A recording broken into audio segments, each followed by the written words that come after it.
I'm 28-year-old woman living in downtown Seattle. Not going to bore you with my whole life story, but I consider myself pretty aware of social dynamics. Studied economics, actually work as a financial analyst, spend my free time reading theory and attending community discussions about power structures. Tonight, I am at this art gallery opening because my friend Mia is exhibiting. It's one of those warehouse conversions with exposed brick and overpriced wine. Mia's stuff is actually good. Abstract pieces about inherited trauma. I'm standing near her main installation when I overhear this conversation. Three guys, probably early 30s, dressed in that annoying, casual, expensive way. You know, the type unique low basics that somehow cost $80. Leather boots that look worn in. One of them is talking about his divorce. I am not trying to eavesdrop, but they're literally right next to me and speaking at normal volume. Divorced guy is saying something about how he hasn't seen his daughter in 6 weeks. The lawyer told me not to push it right now, that it'll look aggressive. He sounds genuinely broken up about it.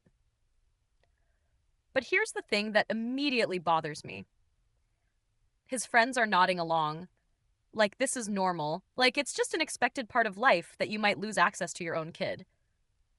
No anger, no outrage, just this resigned acceptance. It bothers me because I know exactly what they're not saying. They're not talking about the actual issues that lead to divorce. Emotional labor, unequal household work distribution, weaponized incompetence. Instead, they've created this narrative where he's the victim. Second guy chimes in about how his ex had full control of the narrative in their friend group. Nobody even asked my side. They just assumed. Third guy mentions something about his custody arrangement, seeing his son every other weekend. I'm getting more annoyed by the second because here they are at an art gallery in expensive casual wear, drinking wine. Clearly they're doing fine financially. Clearly they have freedom of movement and social capital. But they're acting like they're the ones who've been wronged by the family court system. The system that exists specifically because, historically, men abandoned families. The system that had to be created to protect women and children. I am about to move away because I don't need this energy tonight. But then, divorced guy says something that makes me stop. You know what the worst part is? I can't even be sad about it publicly. If I talk about missing my daughter, people think I am making it about me. If I don't talk about it, people think I don't care. His friends are quiet for a moment. Then the second guy says, "Yeah, it's the invisible thing.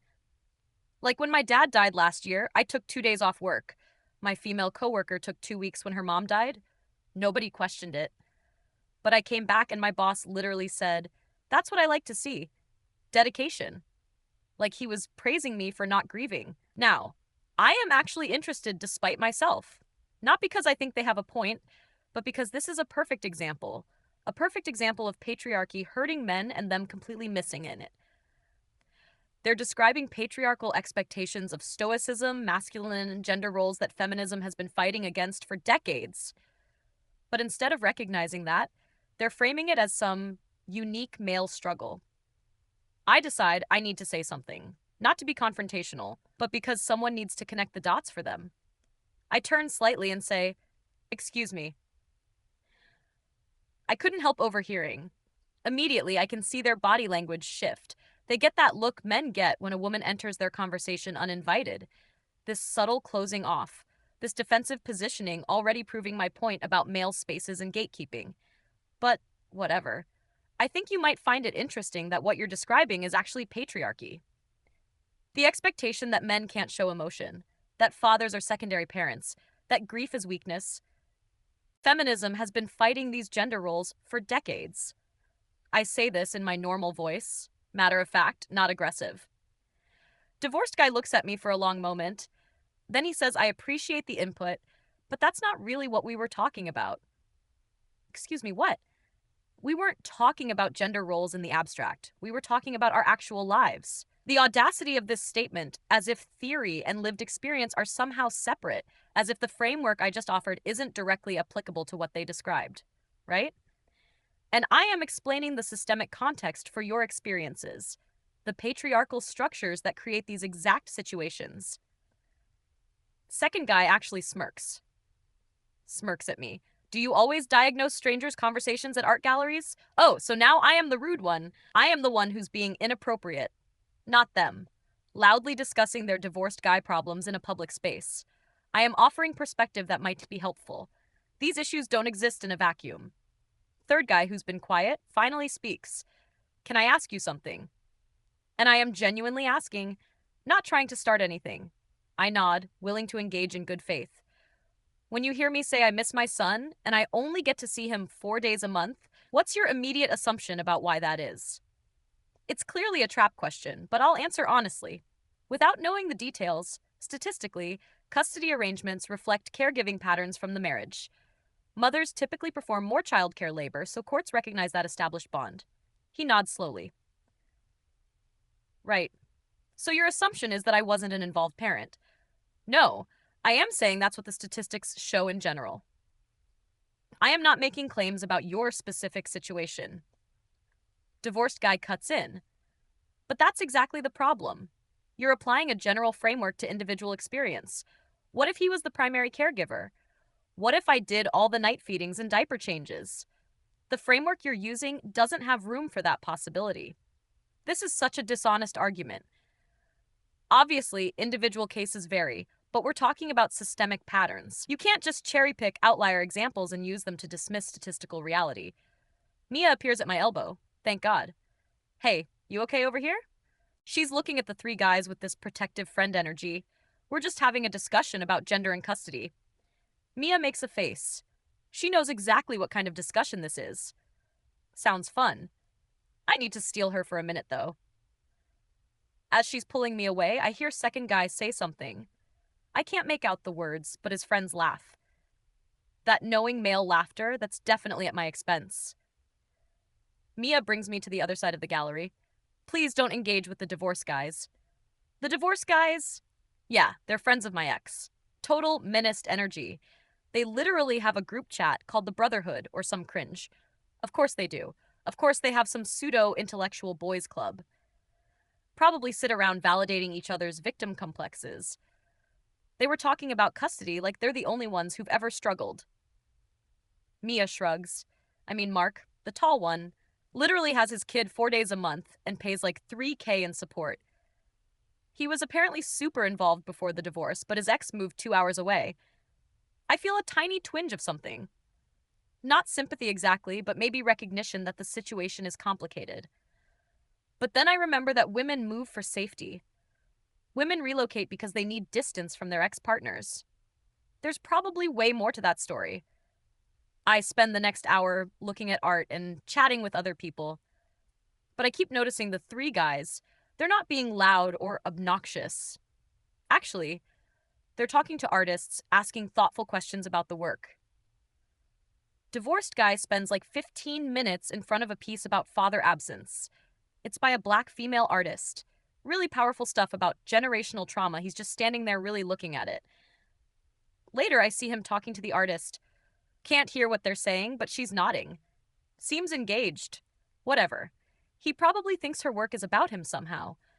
Men always center themselves in narratives that aren't about them. The gallery is thinning out. It's around 10 p.m. I am saying goodbye to Mia when I notice the guys are still there. They're sitting on this bench in front of the main installation, just sitting quietly, not on their phones. Actually present in the space. Mia follows my gaze. They come to every opening, actually. They buy pieces, too, like serious money. Mark bought the father absence piece. Wait, what? Why would he buy that? I don't know. Maybe because it's good art, or maybe because it means something to him. There's an edge in Mia's voice. Are you annoyed with me? She sigh. Look, I love you. You know that. But sometimes you make these snap judgments about people. Those guys, whatever you think about their politics or whatever, they've been really supportive of my work, and they're not, like, evil. Mark volunteers with this youth program in Rainier Valley. Dave, the one who smirked at you, he's actually really sweet. He just has resting face. And Connor's whole custody thing is actually heartbreaking. If you knew the details. I feel defensive now. I am not saying they're evil. I am saying they have blind spots about their privilege. Mia gives me this look. This look I've been getting more often lately from friends. It's not quite eye-rolling, but it's adjacent. Maybe we all have blind spots. She has to go talk to the gallery owner about sales. I am left standing there feeling oddly off balance. I should leave. I have work tomorrow. But instead, I find myself walking over to where the guys are sitting. I don't even know what I'm planning to say. Divorce guy Mark notices me approaching. Hey, peace offering. He holds up a bottle of wine. Gallery owner gave us this. Way too much for 3 people. The other 2 guys look up. Dave, the smirky one, looks wary. Connor, custody guy, just looks tired. I should say no. I should absolutely say no and leave. Instead, I say, sure, why not? Mark pours wine into plastic cups, hands me one. We sit in silence for a moment. It's not uncomfortable exactly, just undefined. Finally, I say, I wasn't trying to dismiss your experiences earlier. I was trying to provide context. Mark nods slowly. I get that, and I appreciate that you were engaging with what we were saying, but can I offer you some context? Oh, here we go. When you immediately explained our experiences through your framework, it felt like you were saying we weren't capable of understanding our own lives, like we needed you to interpret our reality for us. That's not what I was doing, except maybe it kind of was. I am not saying the systemic stuff isn't real or doesn't matter. I am saying there's also this immediate personal level of experience, and sometimes that needs to just be acknowledged as what it is. Connor speaks up. I was the primary parent for the record. I worked from home. I did pickups and drop-offs. I coached soccer. My ex worked 60-hour weeks at a law firm. When we divorced, the mediator basically laughed at me when I asked for primary custody. Not because of my caregiving history, but because of assumptions. I want to argue. I want to say that's one anecdote, not data. But something stops me. Maybe it's the way he's talking. Flat effect, like he's beyond caring how it sounds. Or maybe it's the wine on an empty stomach. What happened? I hear myself ask. Connor shrugs. She got primary custody. I got every other weekend and 1 evening a week. Then she got a job offer in Portland. She's legally allowed to move. I can't stop her. So now I drive 4 hours round trip twice a month. And my son is 7. He doesn't understand why daddy isn't around. Dave adds, he had to quit coaching soccer because he can't commit to the schedule. The team was the one place where he could be involved in his kid's life consistently. There's something in the way they're talking. They're not performing grief or anger. They're just stating facts, and the facts are bleak. Mark says, my daughter is 5. She started calling my ex's new boyfriend daddy. My ex said I should be happy she has a positive male role model, and like I am happy she's in a good environment, but also I'm still alive. I'm still here. I'm still her dad. He says this without self-pity, just observation. My therapist said, I need to accept that I can't control the narrative, that my job is to be consistent and present during my time. But how do you compete with the default parent?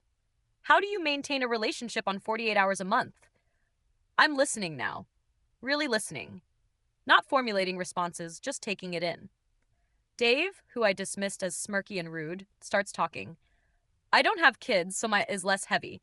But when my dad died, the thing Connor mentioned earlier was real. I was back at work in 2 days, because that's what you do. My boss praised me for being professional. Meanwhile, I was having panic attacks in my car at lunch, and I couldn't talk about it because he pauses, seems to struggle for words, because there's no script for it. Like, women have this whole language for emotional processing. They have frameworks and support systems and permission. Guys have what? Therapy if you can afford it, and aren't too ashamed. And drinking. We have drinking. He laughs, but it's hollow. Mark adds, that's why we started the group. It's not some menace thing. It's a space where we can talk about this stuff without explanation, without having to justify why it's hard or defend ourselves against accusations of privilege. And there it is, the implied criticism of my earlier intervention. I should feel defensive. Instead, I feel something else, something uncomfortable. The thing is, I start carefully. Everything I said earlier about patriarchy is still true. These are gender role expectations that harm everyone. Connor nods. Sure, but feminism didn't create space for this conversation. It created theory about toxic masculinity and patriarchal dividends, which fine, academically sound. But when I am crying because I missed my son's birthday, theory doesn't help. Mark jumps in. And before you say feminism helps men too, show me where. Show me the feminist organizations lobbying for custody reform. Show me the feminist support groups for divorce dads. Show me where male victims of domestic violence fit into the framework. I open my mouth to respond. There are organizations. There are resources. But even as I think it, I know the examples are sparse. Tokenistic, even. It's not feminism's job to fix men's problems. I say men need to organize and create those resources themselves. Dave looks at me steadily. Okay, but when we do, we're called misogynists. When we try to talk about custody disparities, we're accused of derailing conversations about women's issues. So which is it? Are we supposed to fix it ourselves or not? Because every time we try, we're told we're the problem. This conversation is not going the way I expected. I thought I'd either win them over with logic or dismiss them as unreachable. Instead, we're in this weird space of actual dialogue. And I'm not sure I like what I'm hearing. Not because it's wrong exactly, but because it complicates things. Mark refills my wine without asking. Look, we're not anti-feminist. He says, I want my daughter to grow up with every opportunity. I want her to be safe and empowered and free, but I also want to be part of her life. And I want her to know that her dad isn't some optional extra, that fatherhood is real and meaningful, Connor adds. And I want my son to know he can cry, that he can be vulnerable and soft and still be valid. But I also want him to see male strength, not toxic masculinity, just resilience. And I can't model that if I am disappeared from his life. There's a long pause. The gallery is almost empty now, just us and a couple staff members cleaning up. Finally, I say, what do you want from me? It comes out more confrontational than I meant, but it's a genuine question. What is the point of this conversation? Mark looks surprised. Nothing. We don't want anything from you. You joined our conversation, remember? He's right. I just meant, what's the takeaway here? Are you trying to convince me feminism is bad? That men are the real victims? Dave laughs, not unkindly. No, we're just telling you our lives. You can do whatever you want with that information. Connor leans forward. But since you asked, here's what I wish. I wish when men talk about their struggles, the immediate response wasn't but patriarchy. Not because patriarchy isn't real, but because it's used as a conversation ender. It's used to delegitimize immediate suffering. Mark nods. Like, yes, systemic analysis matters, but also I haven't hugged my daughter in 6 weeks. Both things can be true, and one doesn't cancel out the other. I sit with this for a moment. Part of me still wants to argue, wants to point out that women have it worse in aggregate, that individual male suffering doesn't override systemic female oppression. But another part of me recognizes that impulse is defensive as exactly what Connor just described. Okay, I say slowly. I hear you. Dave raises his eyebrows. That's it. No rebuttal. No explanation of how we're actually experiencing patriarchy. I feel my face get hot. I mean, you are experiencing patriarchy. But I get that. Leading with that feels dismissive. Mark actually smiles. Look at that growth. He's teasing me, but not meanly. Off, I say, but I'm almost smiling too.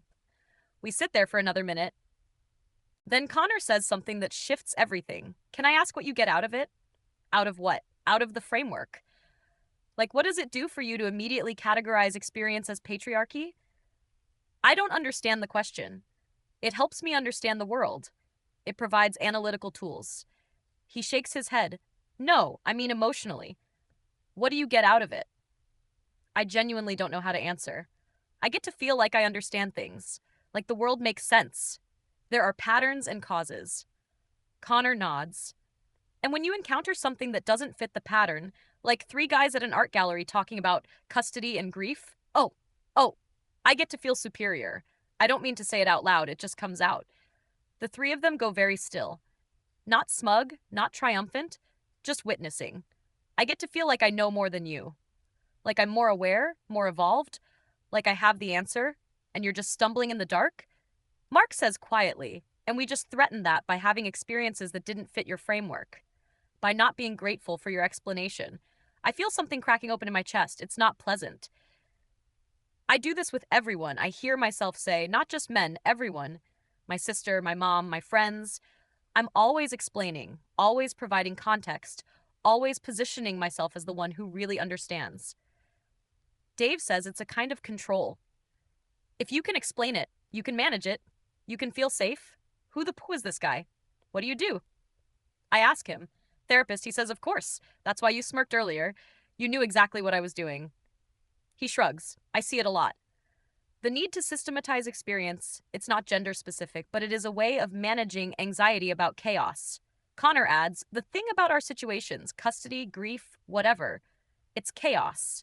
There's no pattern that makes it okay, no framework that makes it hurt less. It just is what it is. Mark finishes the thought, and that's terrifying. So we come here, look at art, talk to each other. We buy pieces that reflect something true. We sit with the mess of it. I'm crying. When did I start crying? This is humiliating. Dave hands me a napkin. It's okay, he says, and somehow that makes it worse because he's being kind after I was dismissive and superior and rude. He's just being kind. I'm sorry, I manage, for earlier, for assuming, for all of it. Mark shakes his head. You don't have to apologize. You were doing what you thought was helpful, Connor says. And you weren't entirely wrong. The systemic stuff is real. We just needed you to see us as people first. Theory second. We sit in silence while I pull myself together. The gallery owner comes over. Hey folks, we're closing up. We all stand gathering our things. As we're walking out, Mark says, we do this every month. First Friday, gallery openings. We just go and look at art and talk. You're welcome to join if you want. I look at him to see if he's serious. He is. Why would you invite me after tonight? He shrugs. Because you listened eventually and because we could use more perspectives. We're not trying to be an echo chamber, Dave adds. Plus, you were right about some stuff. We do have blind spots. Everybody does. We're standing on the sidewalk now, Seattle at night, cold and damp. Connor says, the thing about being a man in 2024 is that you're simultaneously told you're the problem and that your problems don't matter. And somehow you're supposed to fix yourself while also not talking about it because talking about it is derailing, Mark continues. So we just started talking to each other. No agenda, no theory, just experience. And it helps. Not because we solve anything, but because we witness each other. There's that word again, witness. I think about my own friendships. How much of our conversation is about being right? About having the correct analysis? About performing awareness? When was the last time I just witnessed someone? When was the last time I let myself be witnessed? I'd like that, I say. To join you guys sometime. Dave grins. Cool, but you have to promise not to explain our feelings to us. I laugh. It's watery, but real. I promise to try. That's all we can ask, Mark says. We exchange numbers. They head toward parking. I head toward the bus. On the ride home, I keep replaying the conversation, trying to find the moment where I lost control of it because that's what happened. Right? I went in thinking I'd educate them. And instead, they educated me. They didn't obliterate me with facts and logic. They didn't even really argue with me. They just refused to let me make them theoretical. They insisted on being human, on having specific individual pain that couldn't be categorized away.